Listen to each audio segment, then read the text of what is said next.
안녕하세요. 저는 이양원 변호사입니다. 오늘은 여러분께 자필유언장 작성 요령에 대해서 간단하게 설명을 드리려고 합니다. 유언의 법률적 특징은 유언자가 사망 후에 효력이 발생한다는 점입니다. 때문에 사후에 유언자의 뜻을 확인할 수가 없어서 결국 생전 유언을 작성할 당시에 매우 엄격한 법적인 형식을 요구를 하고 있습니다. 법정 유언 사항에 대해서 형식에 맞춰서 한 유언이 효력을 갖습니다. 유언장에 써 넣은 모든 내용이 법적 효력을 갖는 것은 아니고요. 법정 유언 사항이라고 해서 법에 정한 몇 가지 사항에 한해서 강제력을 갖게 됩니다. 가장 대표적인 것이 유증, 재산을 물려주는 것이고요. 유증과 관련된 유언 집행자에 관한 것, 그 외에 가족관계 처리에 관한 몇 가지 사항입니다. 오늘은 유증 중심으로 설명을 드리도록 하겠습니다. 엄격한 형식을 요구하기 때문에 법에 정한 형식을 지키지 못하면 그 유언은 무효가 됩니다.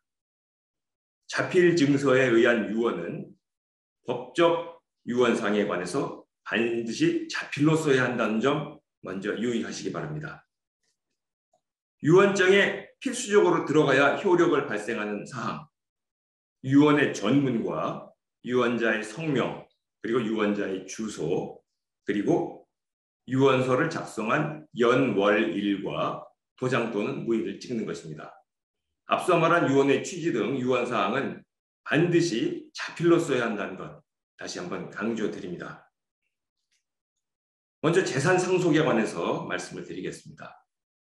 재산 상속에 관해서 누구에게 어떤 재산을 줄 것인가를 구체적이고 명확하게 기재를 하셔야 합니다.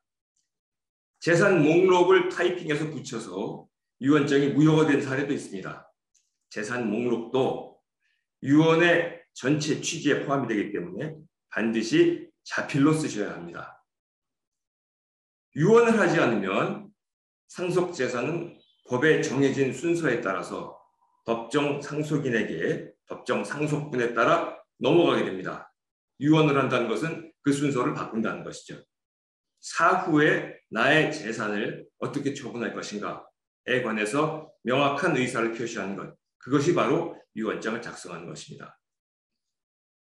자신의 상속인에게, 그러니까 자녀나 처나 혹은 부모나 형제 자매에게 유증을 할 수도 있습니다. 유언으로 물려줄 수 있다는 얘기죠. 또 자신의 상속인이 아닌 자신과 혈연 관계가 없는 사회단체나 혹은 여러 봉사단체에 재산을 넘겨줄 수도 있습니다. 유산 기부에 해당되는 것이죠. 어느 쪽이든 조금 전에 말씀드린 형식을 갖추어서 자필로 작성해야 된다는 것 명심하시기 바랍니다.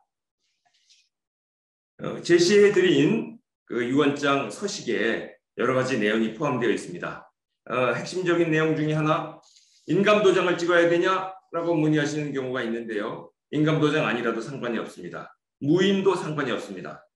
다만 나중에 이 유언의 효력을 다툴 위험이 있을 경우에 이 유언을 그분이 유언자가 정상적인 의식 하에서 작성한 것인지 다툼이 있을 경우에 대비해서 유언서를 작성하시는 모습을 동영상으로 찍어서 같이 보관하시면 훨씬 도움이 됩니다. 자칫 이 필적이 유언자의 필적이 아니라고 해서 법정 다툼을 통해서 필적 감정을 하는 경우도 있는데 그런 불편한 경우를 피할 수 있기 때문에 자필 유언서를 작성하실 때는 꼭 그 모습을 동영상으로 찍어두시기를 권합니다. 유언장에는 법정 유언 사항 이외에도 여러 가지 내용을 기입할 수 있습니다. 가족이나 친지에 대한 당부, 또 자신이 이와 같이 유증을 하는 이유, 사회단체 혹은 봉사단체에 유산 기부를 하는 이유 등을 쓸 수가 있고요. 내 장례를 어떻게 치러달라든지 혹은 나의 조의금은 어떻게 사용되었으면 좋겠다든지 하는 뜻을 밝힐 수가 있습니다. 이런 뜻을 밝히는 것 그 자체가 법률상 강제되는 효력을 갖는 것은 아닙니다만 유족들이 그 뜻을 존중해서 이행될 수 있는 가능성이 있기 때문에 필요하다면 그런 내용들을 풍부히 담으실 수도 있습니다. 또 하나 중요한 것 중에 하나가 유언장의 보관 문제입니다. 유언을 하시는 분은 내 유언장이 혹시 어디에 숨겨져서 공개가 안 되는 것이 아닌가, 혹은 위조 변조되는 것이 아닌가 등등에 대한 염려를 하실 수가 있습니다. 그러한 경우에는 유언장 보관에 관해서 사전에 준비를 해두시고 유언장이 어디에 보관되어 있다는 내용을 유언장에 표시를 하시면 나중에 이 유언의 집행과 관련해서 번거로운 문제들을 피할 수가 있습니다. 일단 편안하게 유언장의 초안을 작성해 보시고요. 그 내용을 법률적으로 검토를 받아보시고 해서 최종적으로 완성된 그 유언장의 문안, 그것을 자필 증서로 작성하시는 것, 그리고 그 모습을 동영상으로 찍어두시는 것, 그런 정도 해두시면 형식적인 문제가 발생하지 않는 완전한 유언장을 작성하실 수 있을 겁니다. 궁금하신 내용은 나중에 개별적으로 제게 문의해 주시면 친절하게 답변 드리겠습니다. 감사합니다.